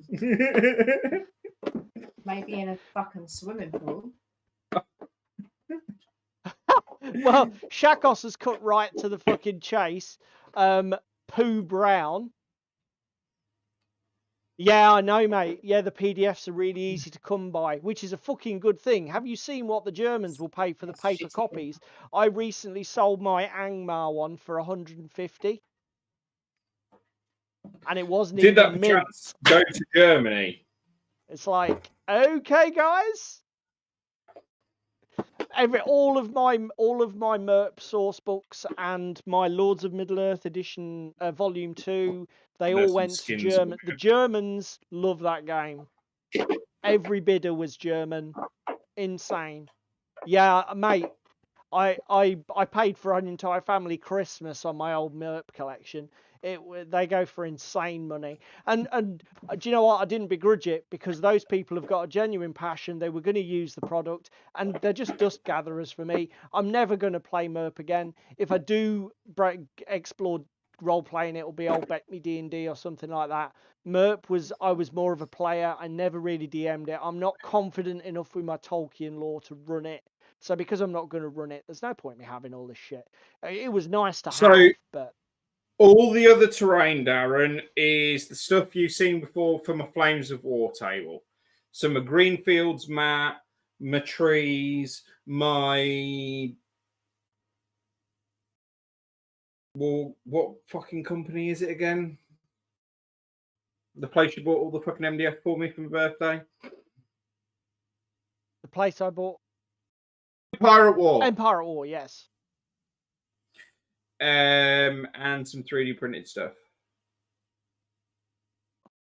Yeah, I mean, you guys are basically echoing exactly what I said when David asked me the same question. Obviously, oceans are blue because you're effectively seeing the sky reflected in them. When you get up close, they're like a brown grey colour. Rivers are normally a browny green colour. So that's the way I would go with it. Yeah, but what browny green are we going for? Yeah, so if any of you are Vallejo model colour guys, lovers, shout him out some colours. Now, I personally thought that the main colour should be something more like a khaki, like a grey, a browny green, but quite a light one. I didn't want to go super dark, but we may have alternatives there. Suggestions? North Sea brown. North.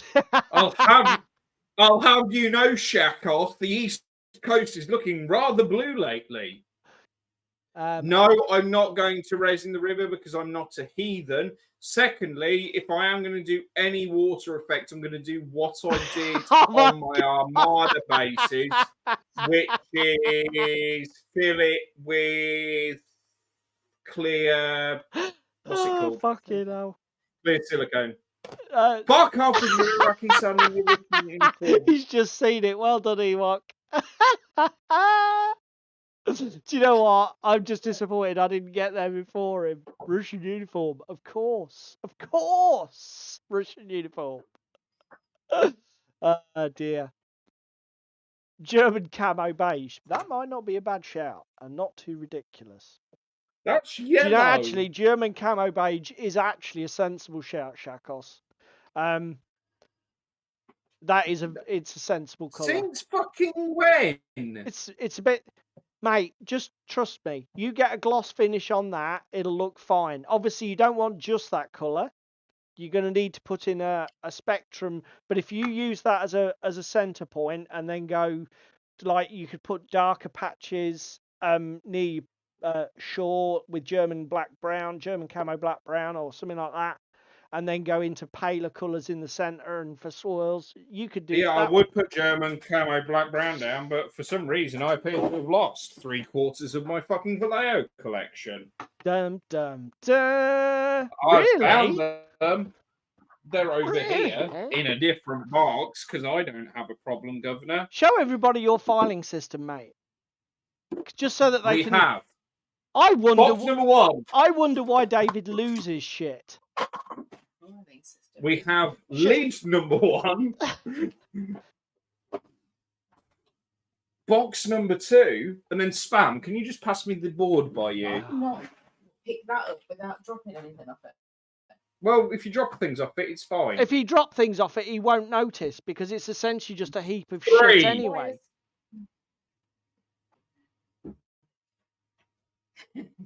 And because I want that because that's. And because Look at that, there's colours on here that I want. And because green, yellow, there we go. That'd be not baby What would be poo. ideal is if you finish doing it so that all of that stuff can go Stop on there and you attacking wouldn't me. need to look Stop for it attacking me before- live on stream. And just That's because when you're invited over. life is a game of contrasts, let's look at Paul's collection of paints. Russians actually paint their uniforms with Russian uniform. Yeah, that's how you do it, Right. kids. You don't effectively just chuck everything in a bucket and then when you start painting, just hope you can find what you want. Just an FYI I do. there. I Just an do, on the FYI. regular. I need a different brush because that one's going to annoy the shit out of me because it's too small. God damn it, I can't believe I'm going to have to replace the clamp on that fucking arm. That's so... Can you not just super glue it, boy, like I did mine? Yeah, I'm going to have to. After the stream's finished, I'm going to have to crack out the old super glue and repair the old mobile clamp. It's a pain in the ass. But yes, mate, you're going to have to go some sort of shade of fucking greeny brown. Blue isn't going to work. I mean, I no disrespect to Darren. Darren shouted out blue. Where if you go over and look at Darren's Instagram, he's got a really high color fantasy style of painting for some of his stuff, where that fantasy blue looks just perfect. Because you do like your vivid colors, Darren, don't you?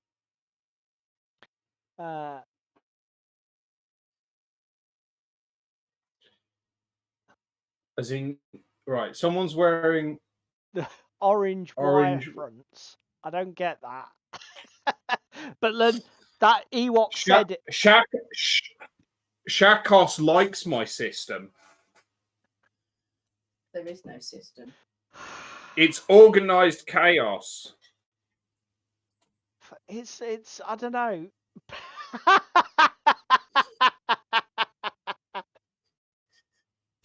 Oh my god! We're on to pegging. What? How? Why? My IKEA SCARDIS pegboard. That's how we got onto pegging again. Oh my god. My Jesus Christ, Darren. His old mini, he's going to go brighter. His old minis are too dark. To be fair, that is a habit that you can get into when you're painting. Now that I'm a bit of a lazy bastard painter and are just fucking base colours and agrax the shit out of everything, unless you take those base colours about 2 or 3 steps higher than you actually want on your finished piece, you can soon kill everything with layers of washes and stainings. So No, yeah, you it is certainly a trap. It's a trap. Oh God, Shakos got pegged. I had Dectan. Where did Dectan go? Dectan does not belong in a river. Not in Dectan isn't. That you got it. You got it. You want that. You want that. And you want that. Ooh, are you Ewok? That's now look, Ewok's demoing at PeachyCon. Why are you demoing at PeachyCon, Ewok? Pray tell. Where is Pray tell PeachyCon? us, Oh, plebs, Paul. us mere plebites. Paul. Yeah. I have an admission. I don't know if I'm going to be able to make Hereward. Would you like to tell the world why I can't make Hereward, babe? I would love to tell the world why you can't make Hereward. I think what he actually just said there was, would you like to take the blame for why I can't go to Hereward, babe? Why can't you make it? It's a birthday. Not just any birthday. Well, no, I don't exactly want to shout your age out on stream. It's a big birthday. All I'm Yeah. going to say is, and I'm going to throw this out just for mere reference, my wife's birthday was the 30th of May, the day we left. Yes, I know. The day we left for I know. UK Games Expo, and I said, Yes, I "Here's know. your card. I know. I'm off." I know. I may have mentioned this tonight. and Spam turned around and went, "What's this? Fucking bartering system?" So, to be fair, I am still hearing about it and expect to. I mean, we've only been married fucking 28 years, so I do expect to be hearing for it all for at least the next 10 to 15. But Do you remember that time when you I'm left just me to saying. go to the show for Brokeback Expo? Yeah, do you remember my birthday when you just fucked off to Birmingham? No, it's all right because like me and Ross can compare stories. What, the fucking of wargaming being widows? Wargaming widows. You left me on my birthday. I am painting my man parts with Rogue Hobby signature. Oh my god. You've been attacked for that evil laugh. I don't have an evil laugh. YellowbellyCon. Guys, don't you honestly don't wish it on yourselves. We're not big enough for that yet. Oh dear. Oh, that's cool. But basically, so Ewok's down there in Gaslands. Right, okay, so we've got to go down there and troll the fuck out of him. When is PeachyCon? Where is PeachyCon? I don't know if it's been confirmed yet as an Ewok. To be fair, you can't go unless you're a patron. So it's a very exclusive con. No, but I might just go be a Patreon to just to go to PeachyCon. Just to troll fucking Ewok with Idris Gasland's list. To be fair though, also correct me if I'm wrong, Ewok. I think when I watched it on Peachy's latest video, isn't he limiting it to first 100 patrons, something like that? He is. It's a very restricted event. You need to have a word with Cheeseman, babe. Oh, Ewok, naughty. That's oh dear, that's fucking rude.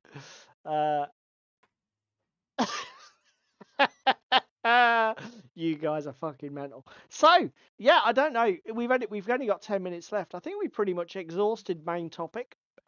So yeah.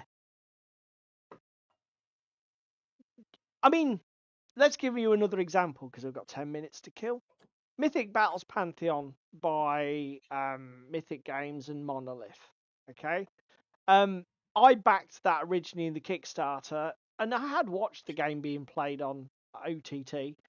But again, it was one of those things where I thought, well, even if I don't end up playing the game a lot, what a fantastic collection of Greek, Odyssey models for role playing or just chucking into other games. And I've used like my Cerberus and the Spectral Hounds. I've used them in custom Dungeon Saga missions and that sort of thing. The the value in your collection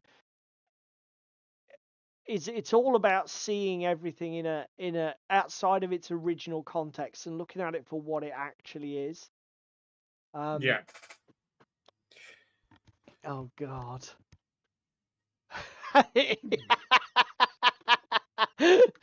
Ewoks, see Ewok, I've already blacklisted both of you. Oh dear. We can make YellowbellyCon work. We only need 3 people for a crusade. Oh my God, Shakos is gone. I knew as soon as I mentioned Mythic, I knew somebody in the chat would basically go for the Mythic jugular. Because whereas Monolith have sort of kept moving in a sort of positive direction, where, you take shit tons of money off people and then, what, the novel idea, actually give them something for the shit tons of money you took off them. Mythic have rather fucked that. They, they've done the, we'll take a couple of £1 million off you and then fuck off with it. and leave you wanting more. But so much so that I saw that there was the Ragnarok set, and I went to you. When are we playing a demo game? Oh dear, the House of. Didn't I? Yes, you did. Yeah. Oh, we're really getting bitchy now in the comments. Yeah. Who put 50p in the cunt? Yeah. So again, like David said, if you're interested, Monolith are currently doing the next iteration of Mythic Battles on Kickstarter now, which is the Egyptian one. Mythic Battles is. And I think it's got like 2 days to go. Yeah, it's on the eve of finishing. So if you want to, and you can back Ragnarok. Yeah, you can get all the old shit. In fact, I'll take that back. You cannot get the Mythic Battles Pantheon stuff. You can get Ragnarok and you can get the new Egyptian Isfet, and there are a couple of models for Pantheon. But obviously, because Mythic Games were involved with the Pantheon project, I imagine there are issues around license and rights holding which stop them reissuing the Mythic Battles Pantheon stuff on the Kickstarter, which is a shame because I'm sure Mythic could do with the cash. But then again, if Mythic did take all of the fucking cash, that would crash the Kickstarter, wouldn't it? Too soon. No, because they'll just make another one, won't they, to fund it? Yeah, exactly. Cheese Me says, if the game is shite, you can scrap it for parts. Exactly, dude. Exactamundo. And you know what? You say it's a standard excuse for buying anything. Is it an excuse, though? I mean, I can actually think of genuine examples of where I've actually done what I said I was going to do. I mean, again, board game, you can even cross-cannibalize this. I bought the, fucking hell, Big Trouble in Little China board game. Can't remember who made it, so don't ask me. It's a fantastic board game. It doesn't get anywhere near enough play because at 3 or 4 players, which is the best number, the playtime is pretty big. We're talking chonky. We're talking about 4 hours ish. Now, the problem with that is I don't get a chance to play that at club, because it's just too much of a beast of a game. But I tell you what I can do. I can soon take those Big Trouble in Little China models and stick them in 7TV. There's a thought. Then it'd actually see some playtime. Yeah. So Spam got 3 horses painted. I didn't know that there was a Ragnarok game by Osprey Ewok. Is that basically a little Viking skirmish thing? Or is the Ragnarok thing a red herring? Does it have nothing to do with Vikings? Yes, Shakos. I mean, again, don't get me wrong.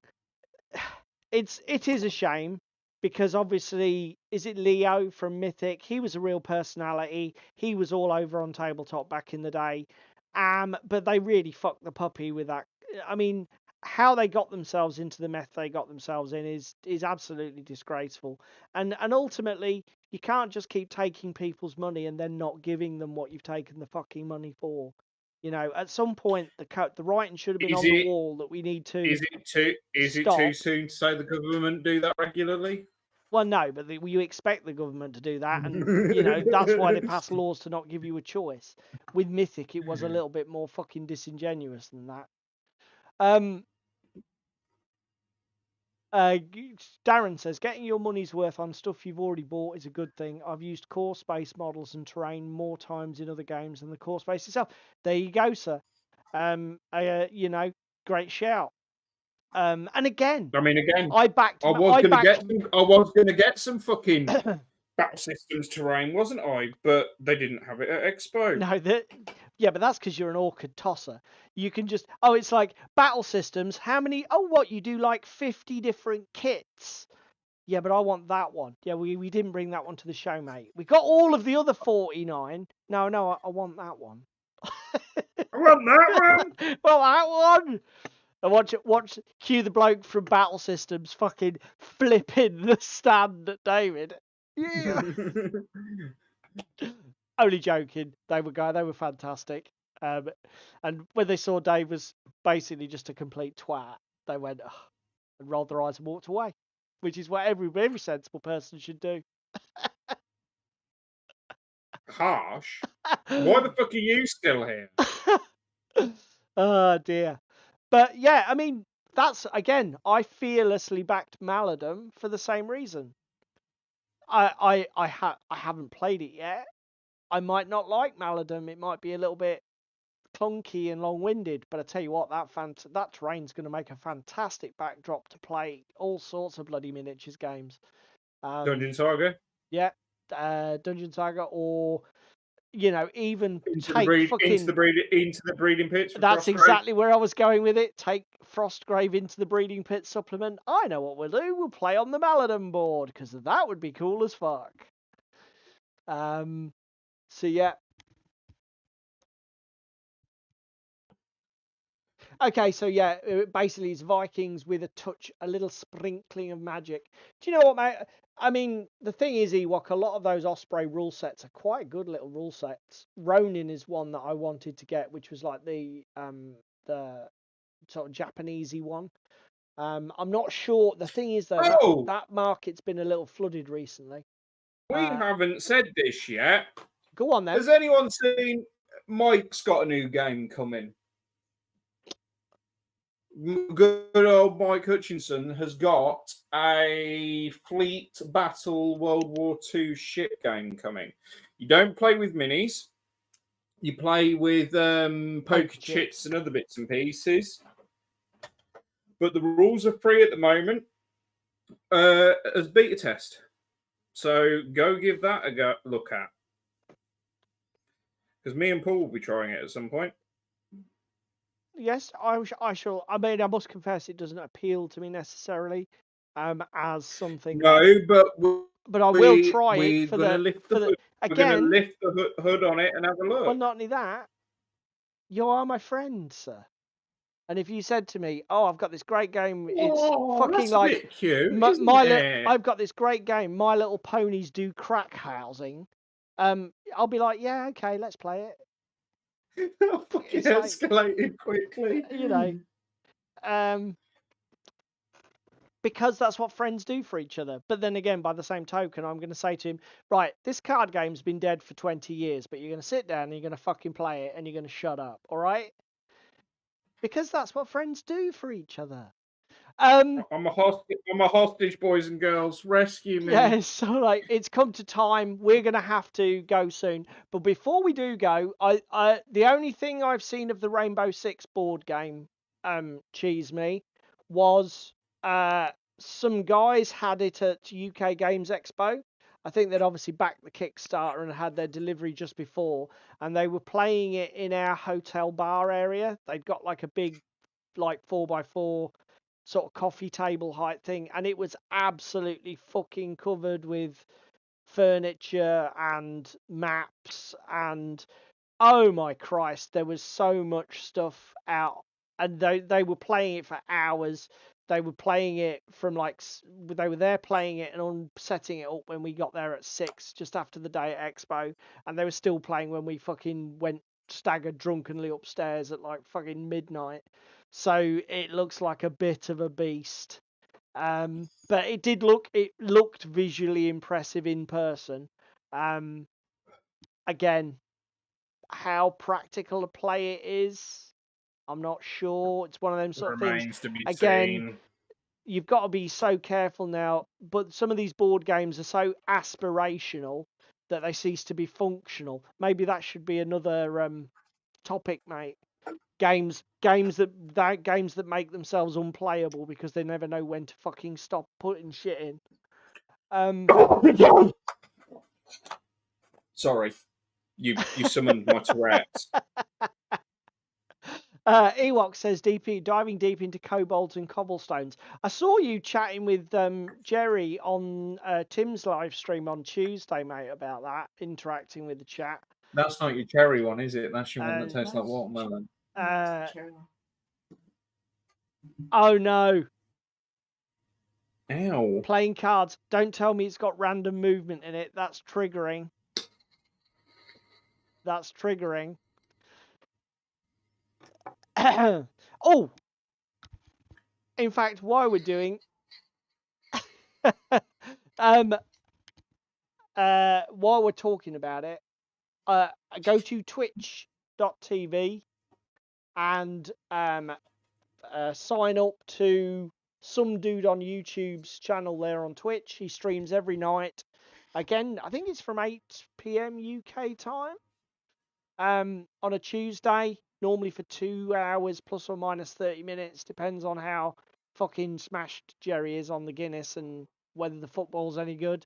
But a great little live stream for anybody who's watching on the YouTube platform. His VODs do get uploaded to YouTube, so you can watch the old episodes there as well if you're not into the Twitch thing.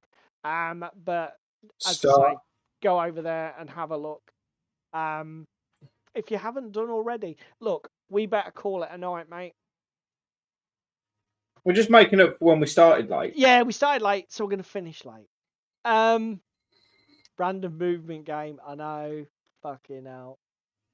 We need to put our heads together and make it work.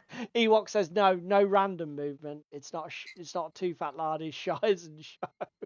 Because I noticed there was an argument about is Chain of Command random movement, and then into like because I know that's one of Jerry's pet peeves. And to be fair, I totally get it. I do totally get it. I mean, we've had this conversation on the stream many times. For me, randomization. I mean, randomization in games serves a purpose. But when everything in the fucking game is random, is it even a game? Night Demon. You might as well play fucking solitaire at that point. Yeah. I mean, again, it's like the old 40k attack system. Roll to hit, roll to wound, roll to save, roll for invul, roll for fucking feel no pain. Protocols. How many rolls do you need? Just fucking give me a number, roll. There you go. I did it. It's dead. Fuck it off. Do you know what I mean? It's like why roll 4 times when I could just roll once to determine the outcome of that event? You know, if I had some autistic obsession with tonight has been the boycott stream. Yeah. We're now boycotting random movement. Yeah. I don't want to see any fucking future views on this stream. I expect it to be boycotted. Right, guys. I think that's us done. Let's do the wind down. So, as usual, thank you very much to everybody in the chat. These guys are the legends that make this show even vaguely watchable. We're just idiots along for the ride.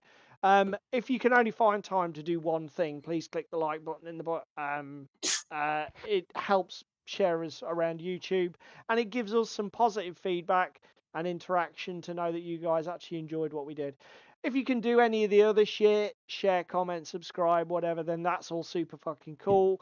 But don't feel obligated or pressured. Just clicking the like button is all that it takes to make us happy little campers.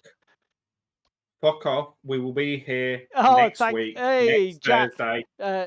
All shout out to Jack. Jack's one of the guys from our local gaming club. So, glad you could make it, even if it was just for the end of the show.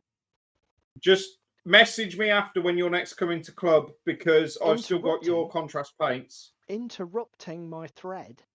My chain. ADHD. I will forget what I fucking said. Let's just end the fucking stream there. Let's just fucking. And we can bitch about it afterwards. Let's end it now. See you later, guys. Back next week. Bye.